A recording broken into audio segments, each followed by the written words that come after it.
Welcome back to Interjections. We're here to break down your latest train wreck with Inter drawing 16th place Fiorentina 1-1. I'm your host, Andrew. I've got Jay here with me. Jay, as per usual, we've got a couple of no-shows. We've got Miko and are hiding from the pressure, much like Inter. And we've got Irfan emotionally checked out. I'm glad of you, proud of you for still showing up. Miko's been drafted into the Ukrainian and/or Russian army, and Irfan's been drafted into the Iranian and/or American army. So let's do what we can. Us Australian and Canadian, uh, non-partisan, peace-loving nations. That's right. May the Commonwealth forever strive. The All right. How do you want to start this thing? Do you? I guess we got to start by talking about the pending bottle job rather than the actual match itself. The we were talking about the panic meter last time we recorded, and in true interjections fashion, as soon as I smashed that panic button, the good friends at Lazio went out and beat Milan, and we ended up picking up a point in that match week. So for a few mere glorious days, we were okay and all was well. And people are talking about how Napoli is in fact the real Scudetto rival.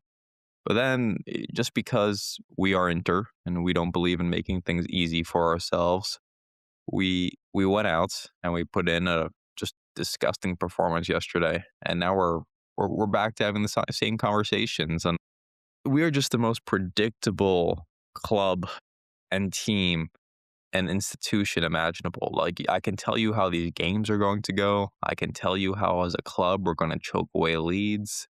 It's just like, it's so predictable. I could pre record this episode with an AI robot in place of Miko, and it would still accurately cover what's going to happen in these matches because it's just, we know how this all unfolds.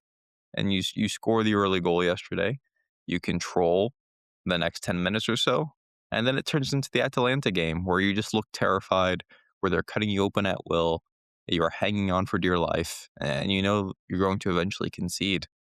And that's why, if we're talking about predictability, this pending Scudetto collapse feels also predictable because what have we won? Two of our last 10 matches? Our form is just cratering. The entire club is in free fall. I'm somehow looking at Kolarov on the bench managing this team because Kivu is suspended. And uh, I'm just going to say there is a valid case for sacking Kivu right now and trying to right this ship. I know we're not going to because I know that's how Maratta works, but 2 out of 10 is unacceptable. A collapse in the league table, a collapse in the Champions League, unacceptable.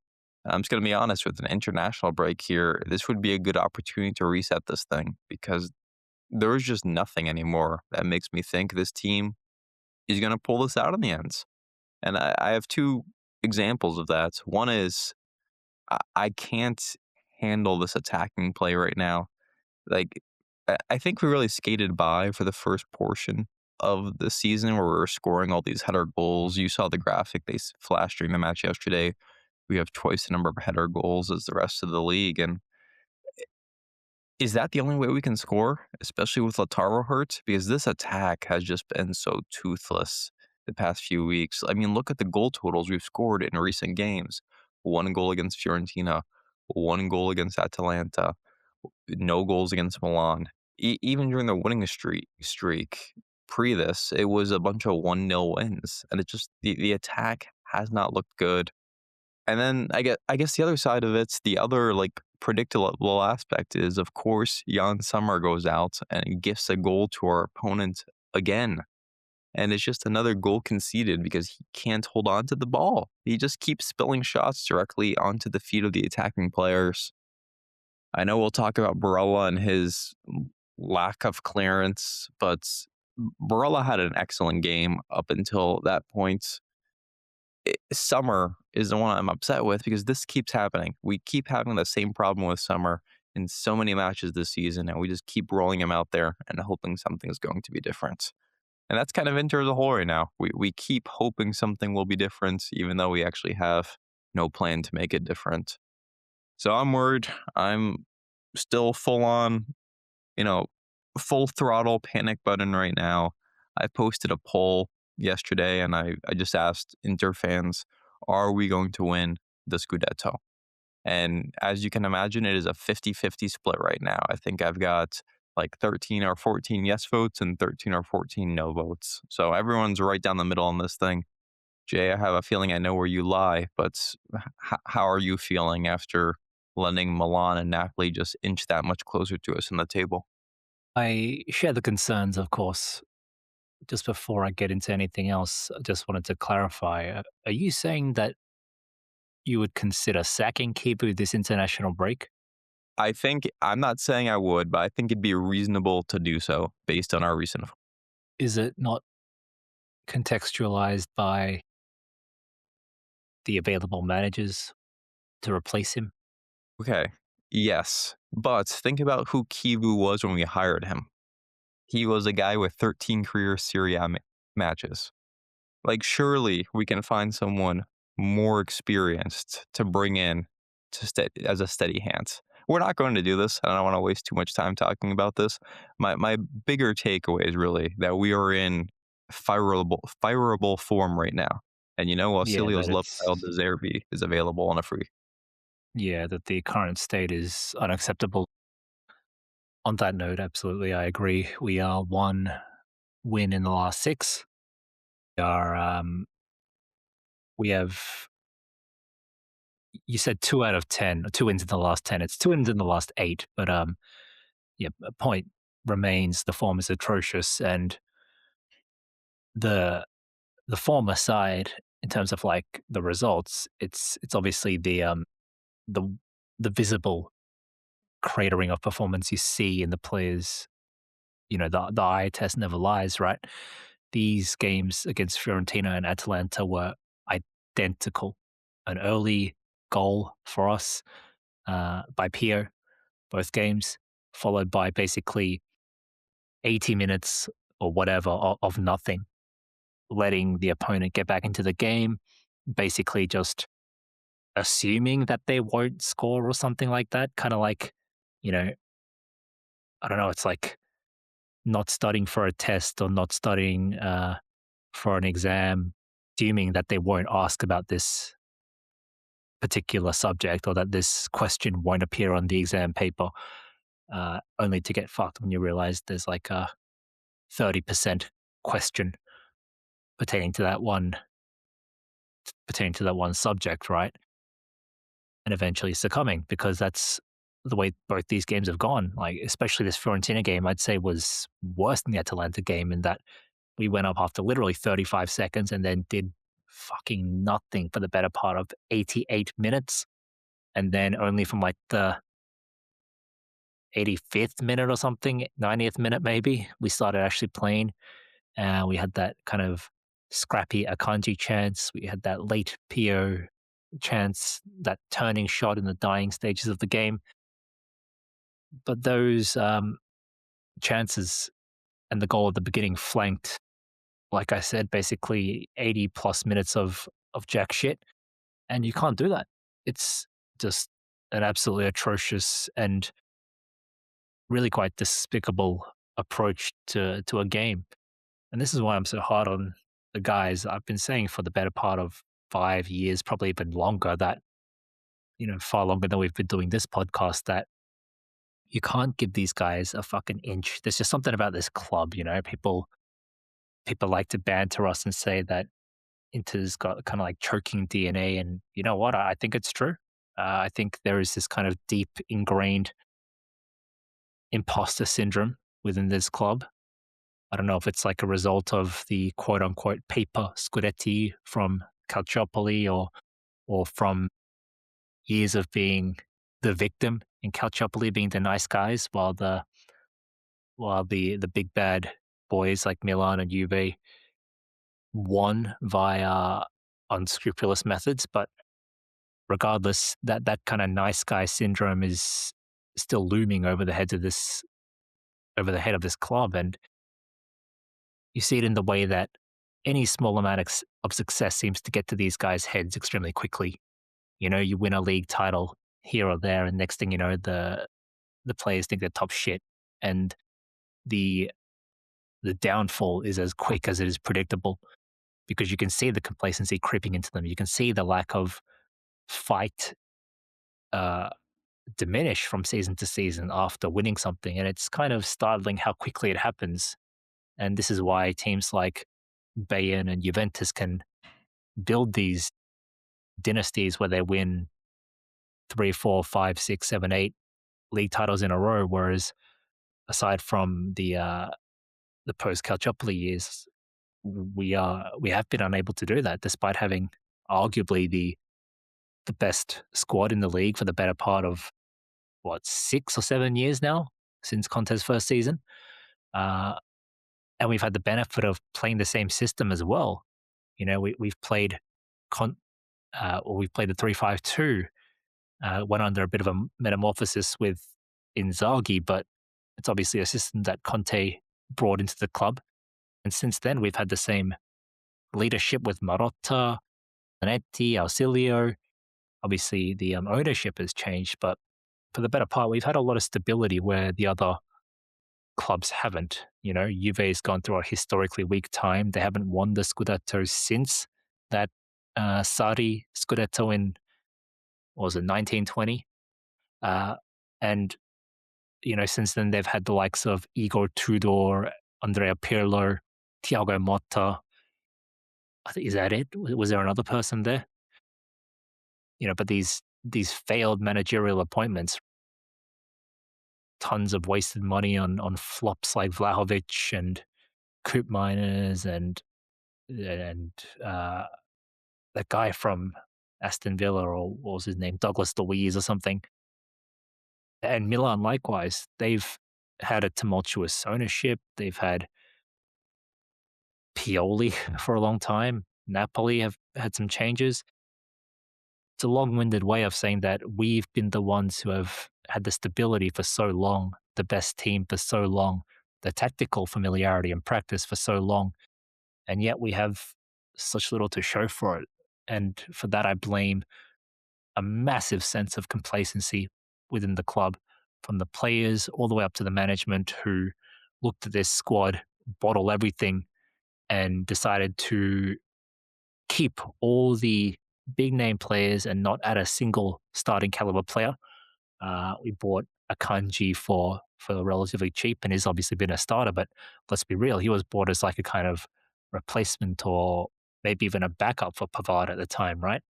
And then other than that, we haven't added any objective improvement to the squad.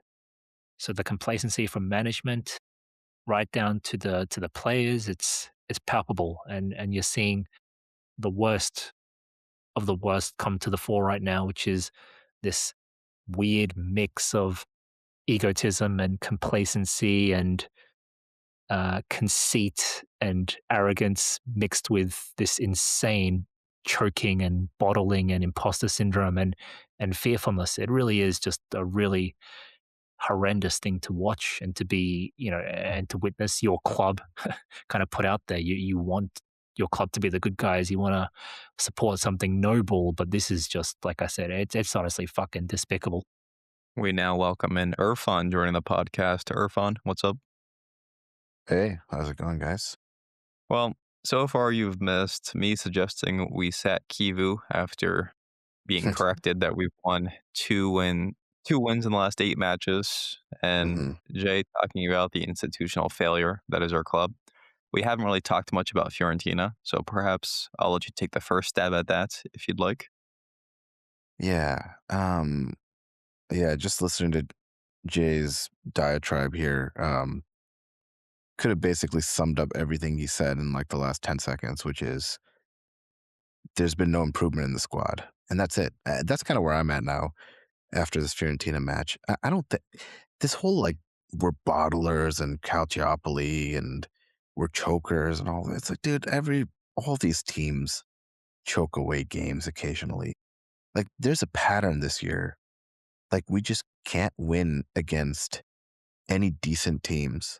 And especially once Lautaro's been gone, we've just not been able to score goals and put together, 90 minutes of performances. And like at some point, you just have to look at the squad.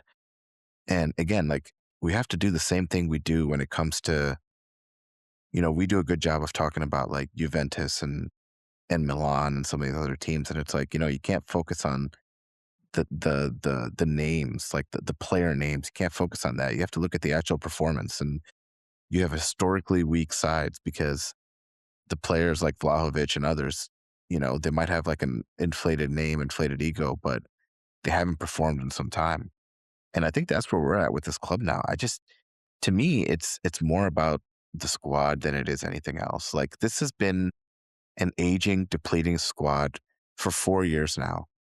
Like there's been people on this podcast and fans in general talking about how there's critical upgrades needed to the team when it comes to summer, when it comes to the midfield, when it comes to a Hakan replacement, when it comes to the back line, when it comes to Cherby, DeVry, all of this talk consistently. And the squad has not been updated at all. There's been no starting level, starting caliber players being added to the squad. So this is what happens like during the course of the season. If you have an injury or you have a key player out of form, this is what happens when you have no investment in the squad. So we could talk about mentality. We could talk about, choker identity and DNA and all this shit all we want. But ultimately, like the players are just not performing. They're just not performing. And you can very clearly see it, right? Like there's a reason that Pio's the only guy that goes in and like seems to like give a shit and actually perform. It's because he's not some old, aging, decrepit, overworked, overinflated sort of player who, has nothing to like sort of like play for. Like Pio wants to play and fight for every minute that he can get on the pitch because he's a young player and he wants to prove himself. There's no one else on the squad who's like that. Maybe Sucic, maybe if he can get some minutes, but that's it. There's no one else who has that sort of like burden, who has that sort of incentive, and that's entirely a function of the construct of the squad. I'm at the point now where I honestly like yesterday's result. You want to talk about Fiorentina? Yesterday's result didn't surprise me. I don't care where Fiorentina are in the league. Every team that's been playing us recently has been getting good chances, has been somewhat outplaying us. And other than like a few moments, in some cases that result in a goal and in other cases that result in a good chance, like we don't look like a cohesive, coherent, consistent team. We just don't. Um, and so, yeah, the result didn't surprise me. I saw it coming for a while. I said it 10 days ago or 9 days ago after one of the matches we had where it seemed like every save Summer put together was just like spilling a rebound back into the middle of the field. And like you just I understand like the initial and most important task is to save the shot and not to give up a goal. But he's been spilling these rebounds like, just like impotently into the middle of the field for like the last like, I don't know, 2, 3 weeks, probably the whole season. And like you just can't do that. Like you have to parry the ball out or you have to save it more authoritatively or you have to like, I don't know, do something to not leave a rebound in the middle of the field. So he did that. He's been doing that for a couple of weeks now, and he got burned again yesterday, the Fiorentina match. Outside of the goal, I felt like Fiorentina was having its way with our defense in a lot of ways. Parisi, I thought, was excellent for them. He was giving us a ton of trouble. He showed so much like just calm and poise in the box, which is something that most of our wingers can't do. So again, this team, I think talent wise, we can look at the names, but the performances don't match at all. And more than mentality now, I'm frustrated because this is another historically sort of weak season where none of the other teams are that great. And we're basically having to go down to the wire just because we don't have money to spend and we spent money very poorly. And we talked about this in January. This squad needed something, some investment, just one player at any position.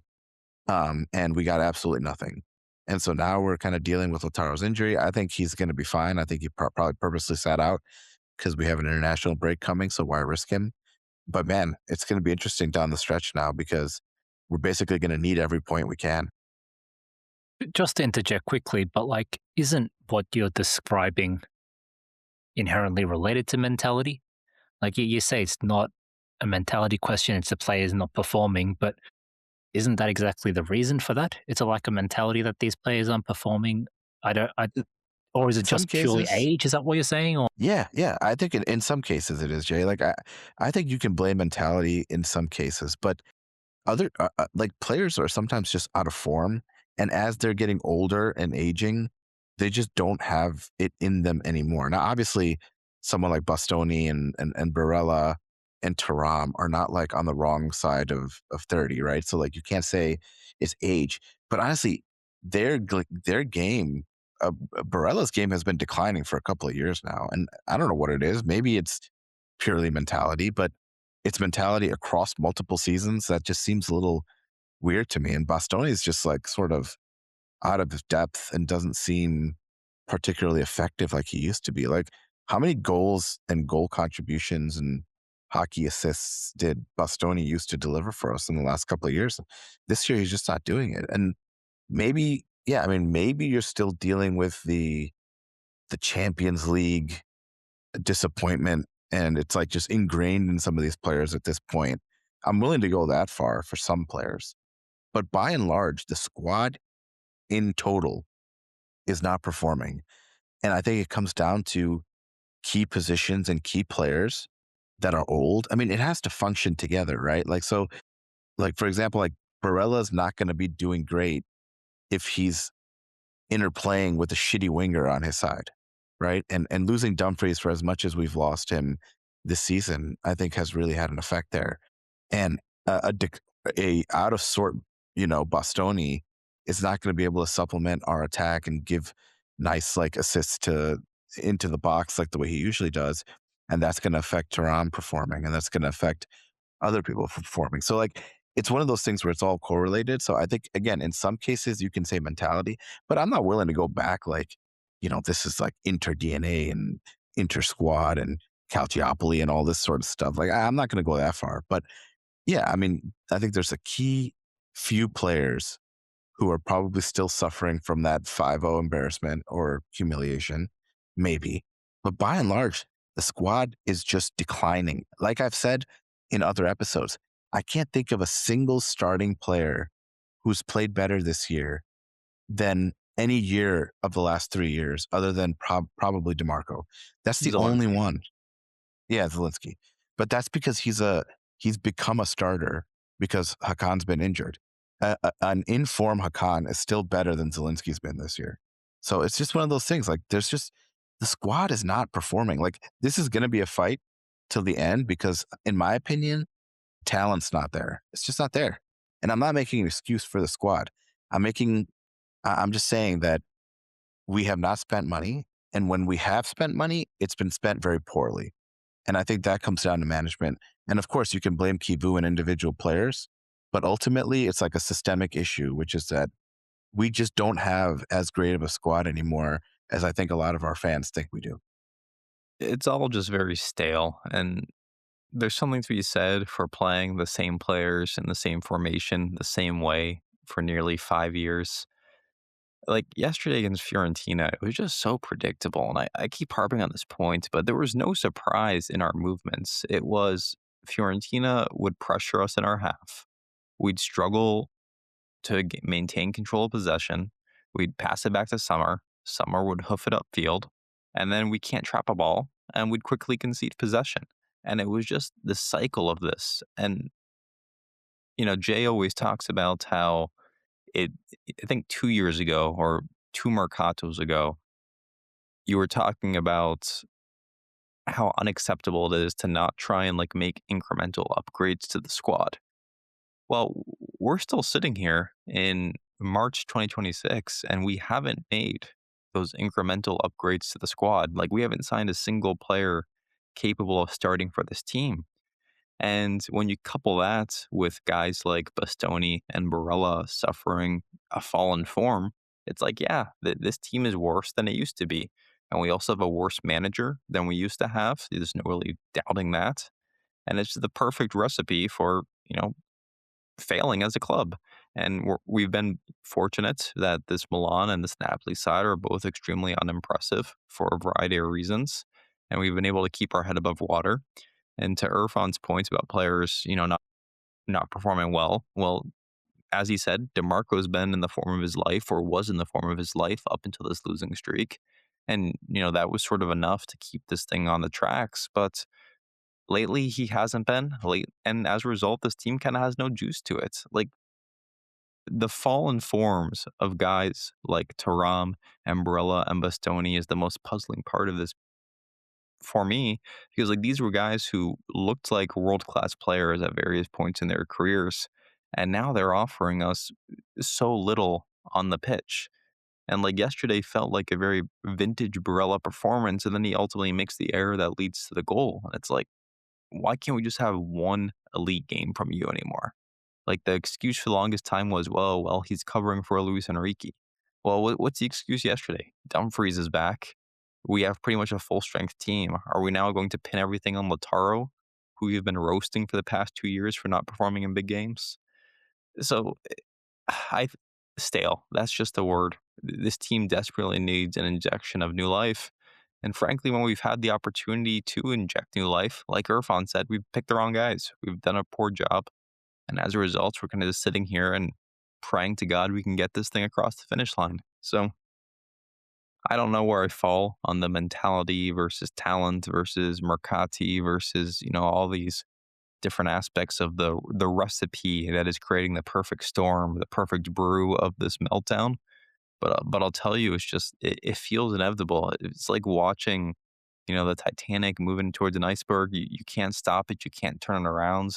You just know it's coming, and you kind of have to accept your fate. Quick, quick question before I ask about uh, or address the whole spending issue. But give me a percentage, Andrew and Irfan. What percentage or likeliness do you think that we are winning the Scudetto this season? It's funny. I was actually looking at like the sports book odds for this yesterday, and we are still massive favorites. Like they aren't even giving Milan or Napoli a fighter's chance. Or for me as an Inter fan, I'm putting this thing at like 40%. I'd say we're at 40%, Napoli's at 40%, and Milan's at 20%. Yeah, I think I'm a little bit more optimistic, but definitely not where I was just a couple of weeks ago. I still think we have a 70% chance. I mean, I think, and it's so ironic that I would be the person saying this of all people, but I think having Lautaro back is going to be a pretty huge lift for the team.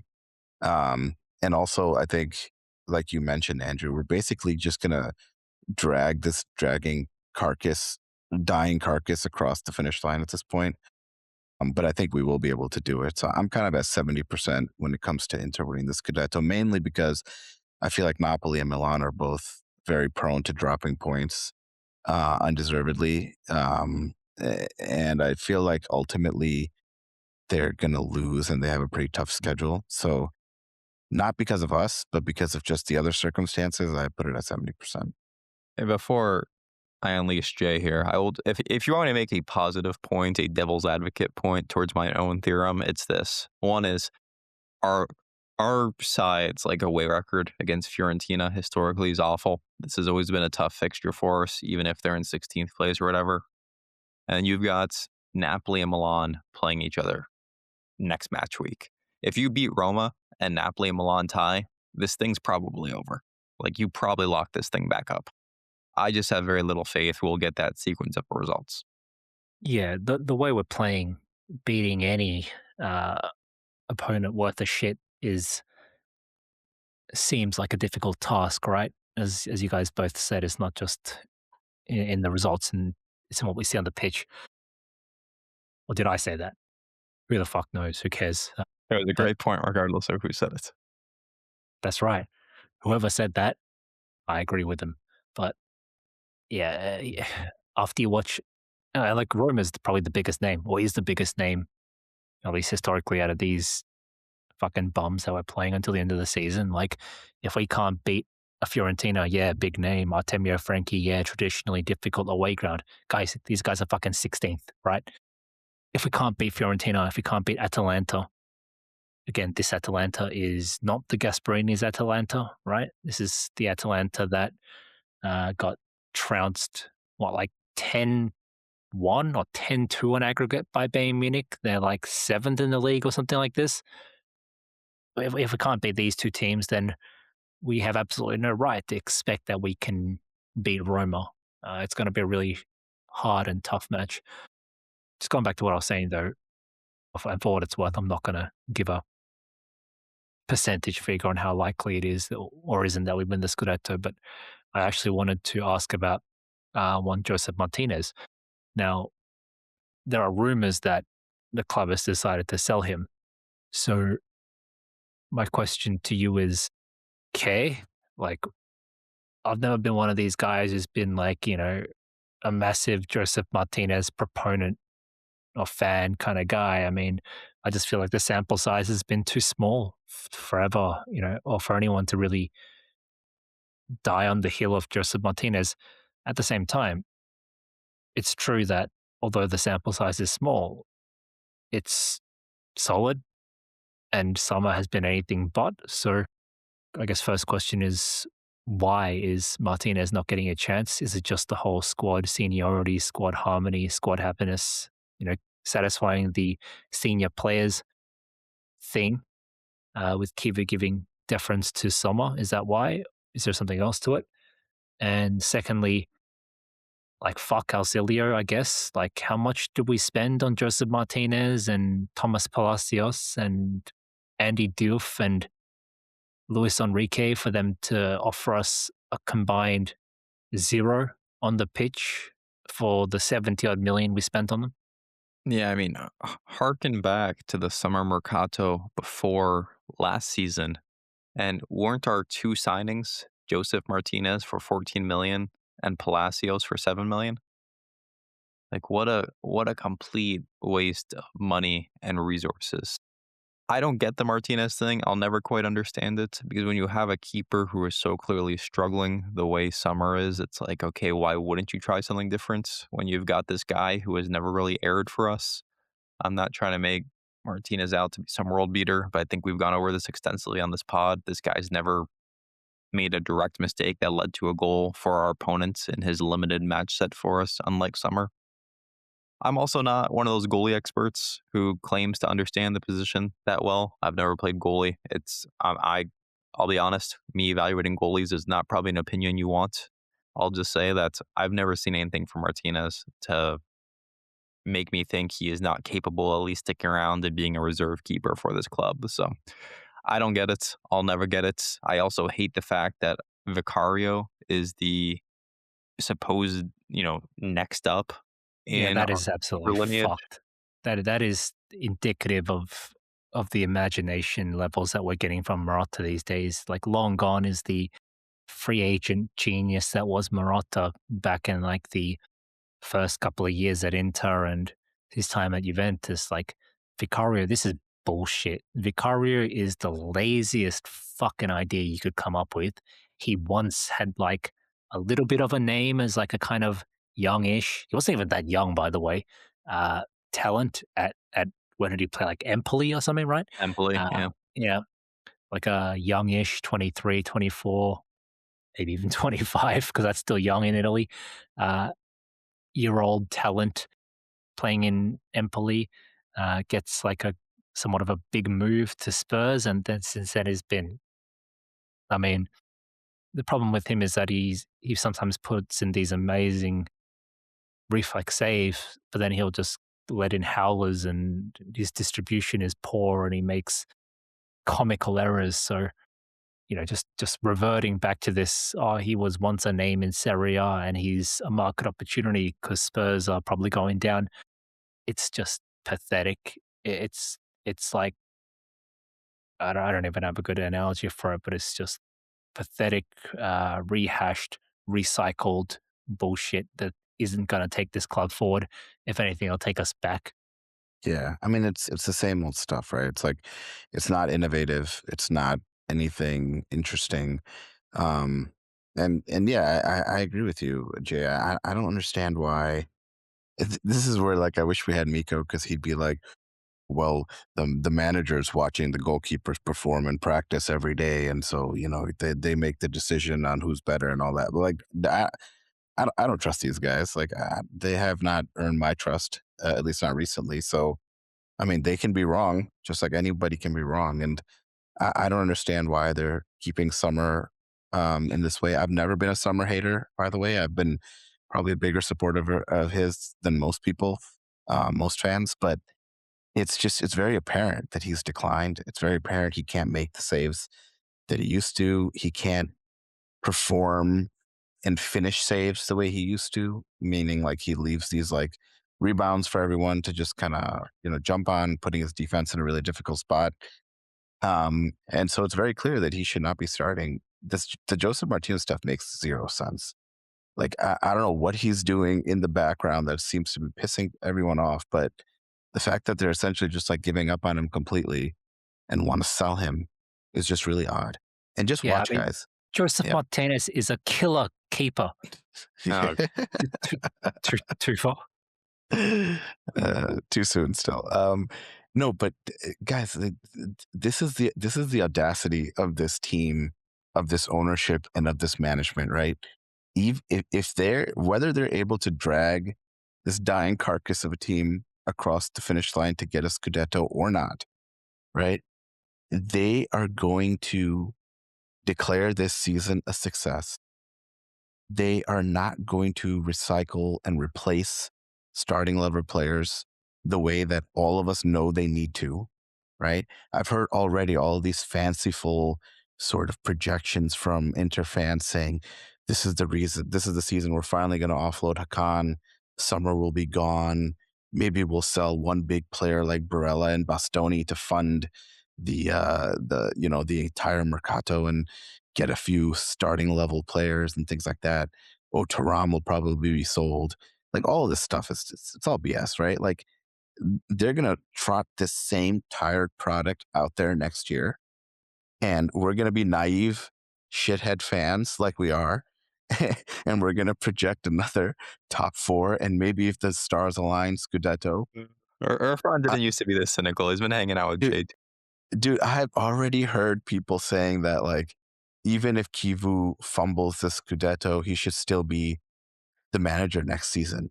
And that just goes to show you, like, you want to talk about mentality, Jay? Let's talk about the mentality of Inter fans. Forget the players for a second. Let's talk about the mentality of Inter fans, that this product is somehow sufficient and okay.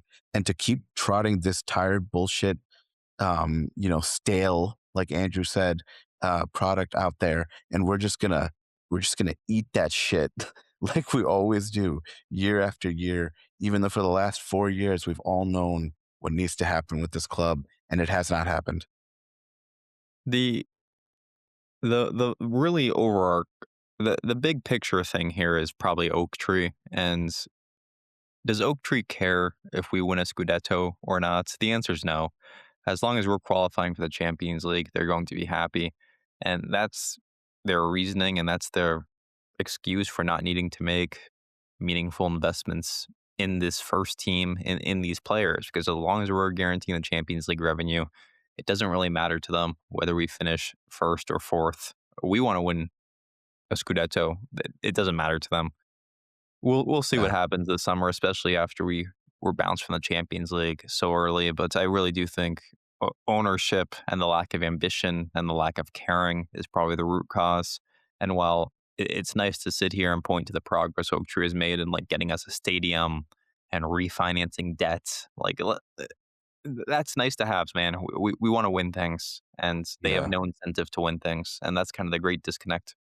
Yeah, and I'll just say one quick thing about that also is I think it was Jay or it might have been someone else, but that said that like, one of the other problems with Oak Tree is that they clearly want to operate a model that sort of undercuts some of Murata's strengths, right? Like he's great at finding these sort of free players, finding these like players who have potential but have not signed deals, and they might be, a little bit in the older range, and then he will sort of overpay them salary in order to like, get them to come to Inter versus some of the other agents, some of the other clubs that that these free agents might be able to go to. And I Like feel like Mehdi with Taremi, yeah, and I like feel like Marco Arnautovic, yeah, I feel like Juan with Cuadrado. yeah, with Oak Tree's methods now, I feel like he's probably pretty hamstrung from being able to overpay some of these players. But like, say what you will about some of those players, like they sometimes deliver pretty well for us, right? So it's one of those things where I feel like there's also a disconnect between like the strengths and preferred tactics of Morata and what Oak Tree is probably trying to do here. Two quick things I want to touch on from this game yesterday before we wrap this thing up because I have to go to work. One, just I've seen a lot of complaints online about substitutions. To the people complaining about substitutions, I will just say, What would you like us to do? We have no players on the bench."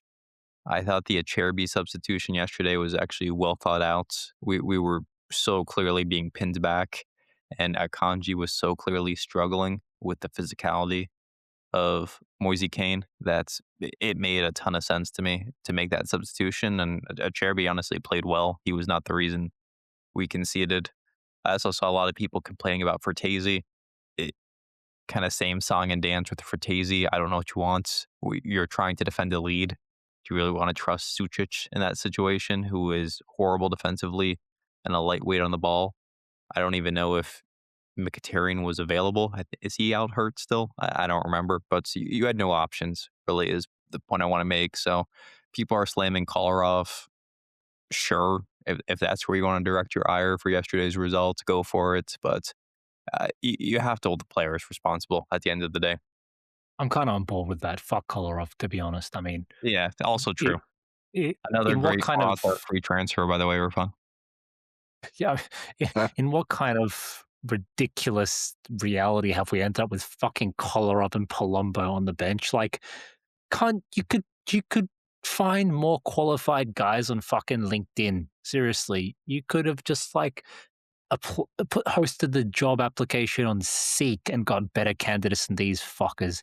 Like, what was the criteria they needed to meet? Like, has played for Inter in the past? Is that it? Like, how do you? What's the tactical acumen of these guys?